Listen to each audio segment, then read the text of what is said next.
Howdy folks, do we need to work on our hip internal rotation for things like throwing a baseball, hitting a baseball, playing tennis, or playing golf? This is one of my favorite movement drills to relearn how to use the correct muscles to increase our hip internal rotation.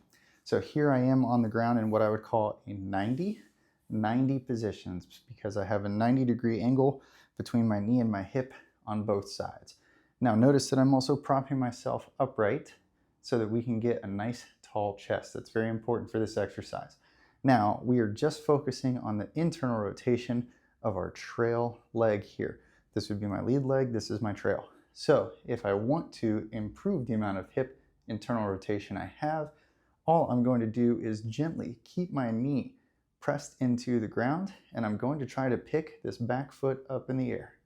Now, notice how I can barely get my foot maybe about 1/8 of an inch off the ground.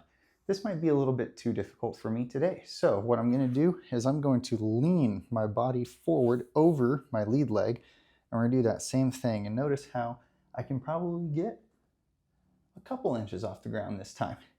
Big key, I feel a tension and a little bit of a crampy feeling up in the top part of my hip. That's your TFL muscle trying to learn how to work again. So I'm going to lean again forward, big deep breaths. I'm not deadlifting 1,000 pounds. I'm just picking my foot off the ground. I want to be relaxed while I'm doing this. Keeping this front leg flat, do a couple of reps. And what I'm going to try to do is I'm going to try to sit up really nice and tall and see if I can get that foot maybe about 1/2 an inch off the ground. Do a couple of reps here. Keep trying.